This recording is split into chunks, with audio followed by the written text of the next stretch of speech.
Hello, Kimberly Stratman here. I'm the owner of To the Point Coach.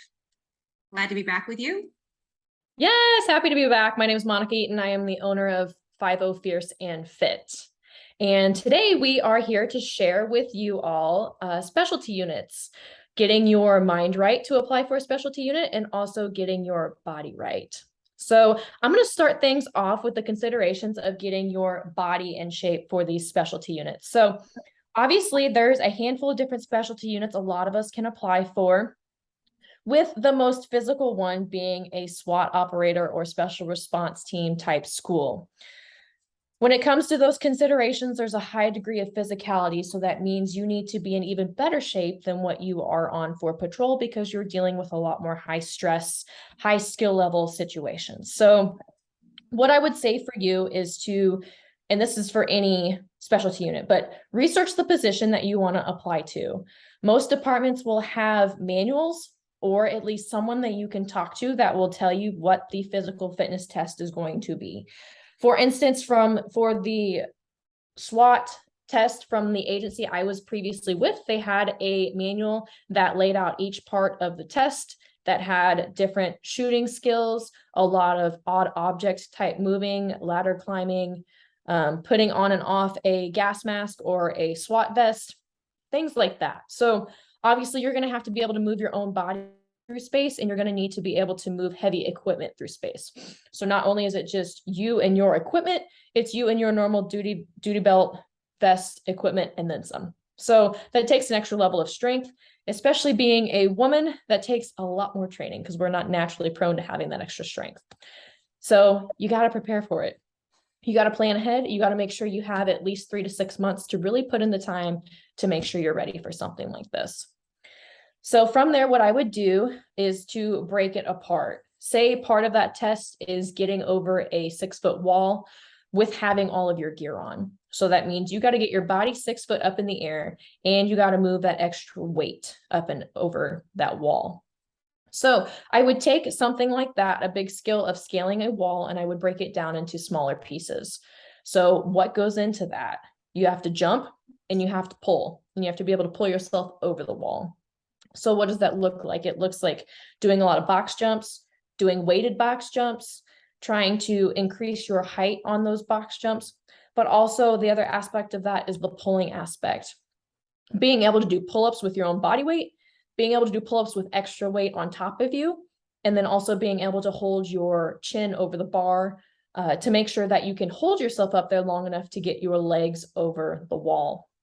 And then the last piece of that would be just core work, making sure your core is strong. That way you can move your arms and your legs and have that core stability to be able to hold it all together.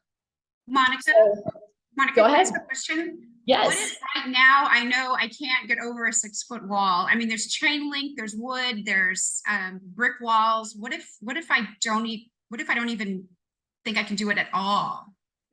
Where do I start? So starting just like you would train for any fitness test is you got to start, you just got to get going.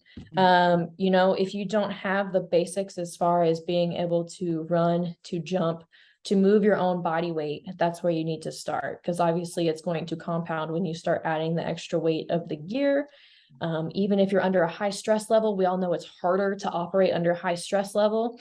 So even if you can climb that wall and completely no stress, it might get harder if you get put under stress, because your heart rate's going to be higher, you're going to be breathing heavier, and it's just tough. We all know from training it's tougher to operate under stress. So that's why we train in stressful situations, to make sure we can do that. So as far as getting started, ask around, ask somebody on the current unit what they did to prepare. If they can't give you enough to go off of, I would seek professional help and some sort of a fitness trainer or coach, excuse me. And then from there, if they still don't get it, if your average Jim Joe doesn't get the police life or being able to scale a wall, go find somebody in law enforcement that has been through it, has done it, and knows how to get you there. I would be a great resource for you. If you want to ask me, I would certainly be able to help you. But really anybody that's in the fitness industry that knows how to train for more compound, more functional movements like that would be the best way to go there. Okay. So That covers more of like your SWAT and high physical positions. Obviously, with being able to improve your fitness level means you need to improve your nutrition as well. So making sure you have the basics of nutrition there, eating whole foods, making sure you're not eating out much, cutting out the sugar, the pop, some of the more generic stuff to make sure that you're fueling your body for the output that you want to have there. And we could get off down a rabbit hole on that. So I'll leave it at that for now. And then the other specialties, we can go on the other end of the spectrum. Like if maybe you're going back to detectives, which means that if you're coming off of patrol, likely you're going to be less active because you're going to be sitting behind a desk more. So in that perspective, you're not really researching for a physical component, but you're making sure that you're staying in the health and fitness level that you want to remain in, because detectives still go out and serve warrants. You still have to be able to sprint after somebody if you need to, if you're knocking in a door, it just depends. So you still need to be in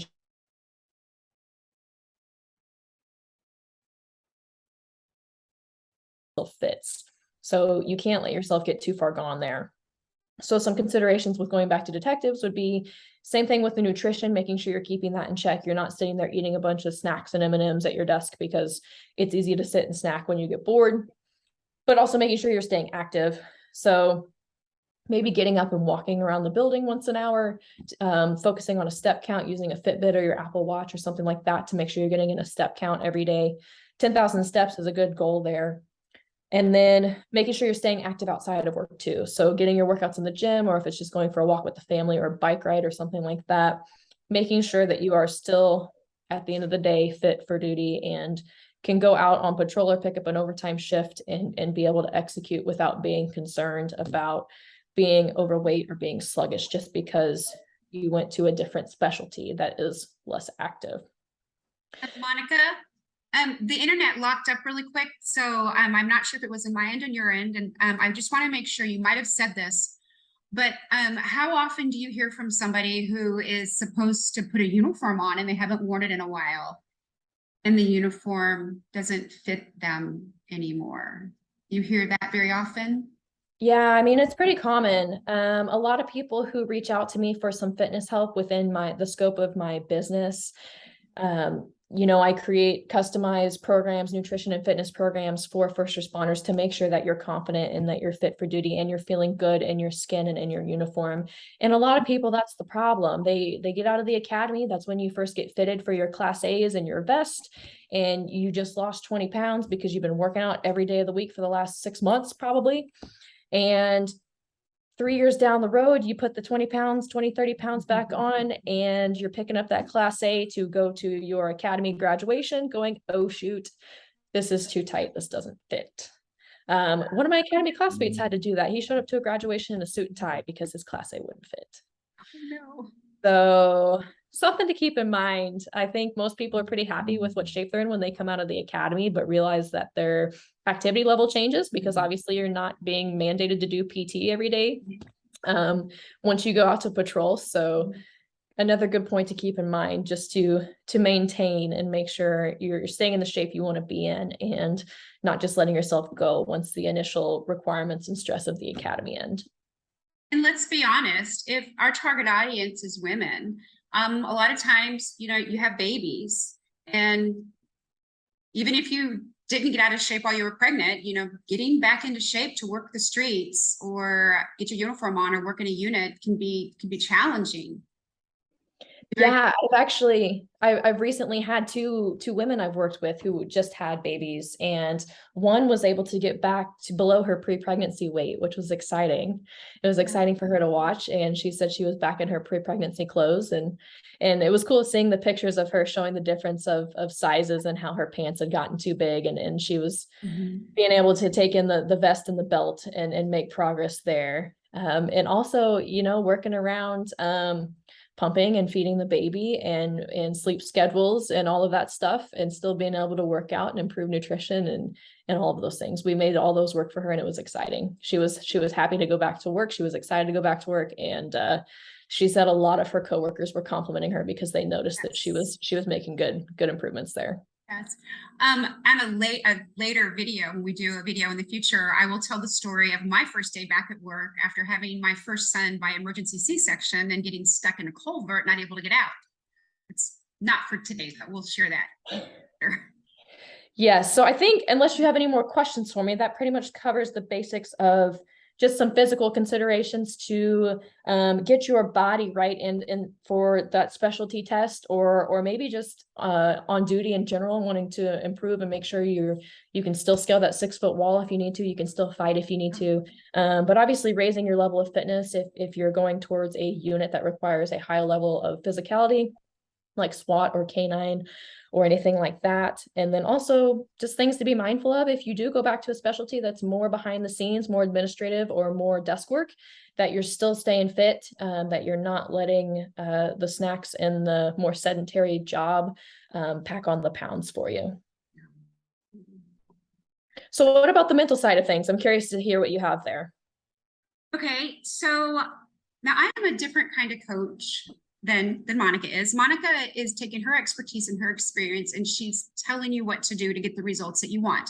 What I do is I ask questions. I take my experience, 30 years of being a cop, and I ask questions that you then ask yourself. The goal of this is that for you to have some direction. The goal of this is for you to have some answers for yourself. The goal is that if somebody else asks you this, that you're not relying on emotion to answer it, that you're relying on the fact that you've thought about it and you've done some research and you have some ideas.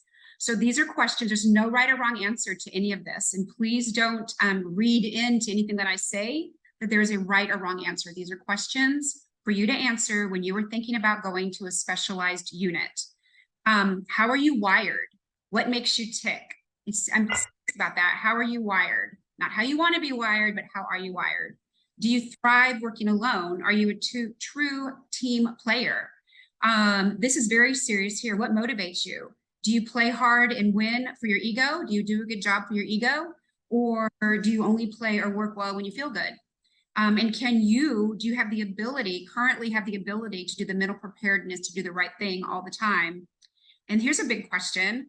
Why do you want to be a SWAT operator in mounted K9, motors, narcotics, vice, the terrorist unit, the warrant squad, crimes against person, or a task force? Is it because you believe in the mission? Is it because you really want the excitement? Is it because you're good at what that unit does and you want the opportunity to do it? Is it because it's hard to do? Is it because you want to be a groundbreaker? Is it because you can, or maybe because somebody told you you can't? Do you want to change what other women think they can do? Do you want to change what other police officers think can be done? And I'm going to throw some questions at you right now. And I'm going to ask them in one way, and then I'm going to ask you the same questions in another way. Are you willing to do outside training to be in a specialized unit?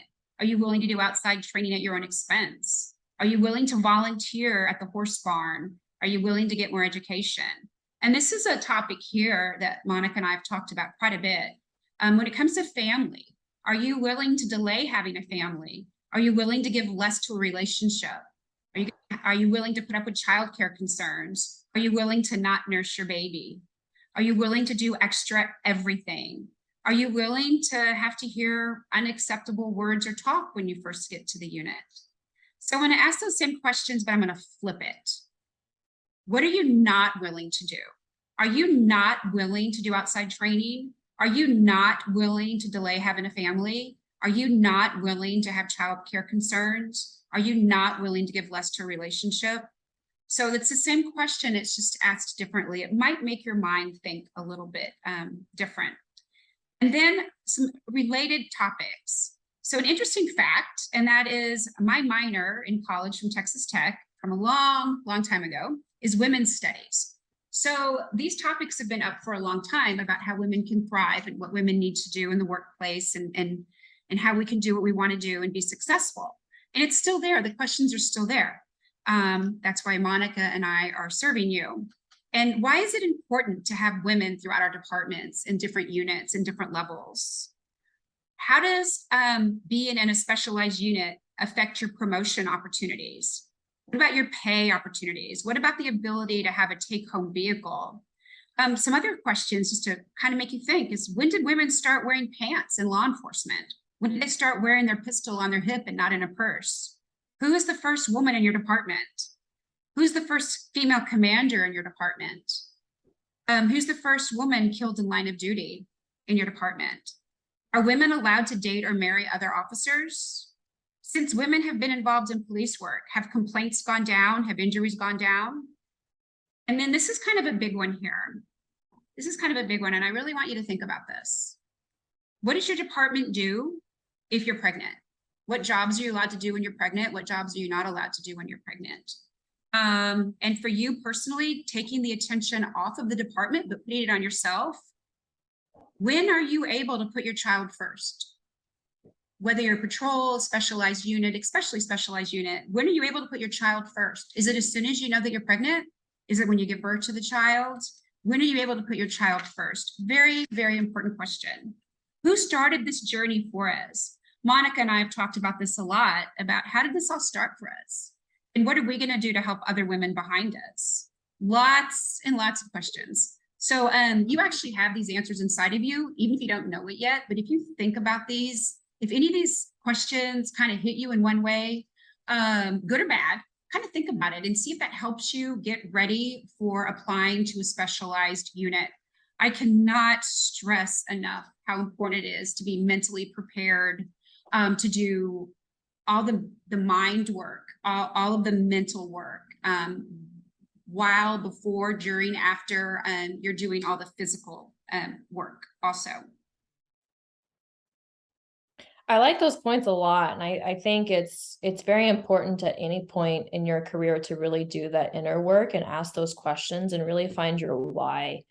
Because 20 to 30 years is a long time for a career, and in different seasons of life, priorities change. And I like that you take the aspect of focusing on what's important outside of work, because it's really easy to dive into a police position and go all in and not have that balance and not think about things outside of work, whether it's friends, family, having a child, or, you know, just making time important to other people and giving yourself to other people than 100% giving yourself to the job 100% of the time. So coming from somebody who absolutely loved being a Dallas police officer, I loved it. I'm so glad I did it. I did make the decision to put my children first. I made it to the rank of lieutenant. I was a lieutenant for 20 years. I did not want to promote higher than that because I knew that I could not give what the department needed and still give what my children needed. I do not regret that at all. Not 1 second do I regret that. Did I miss some opportunities? I did miss some opportunities, but I don't regret it at all, because let me tell you something. When I retired 2.5 years ago, I still hear from the officers that I worked with. I still hear from my friends. I don't hear from the department. The department has not called me once to check on me, and that's okay. That's okay. It was never implied they would ever do that. But when you're gone, you're gone.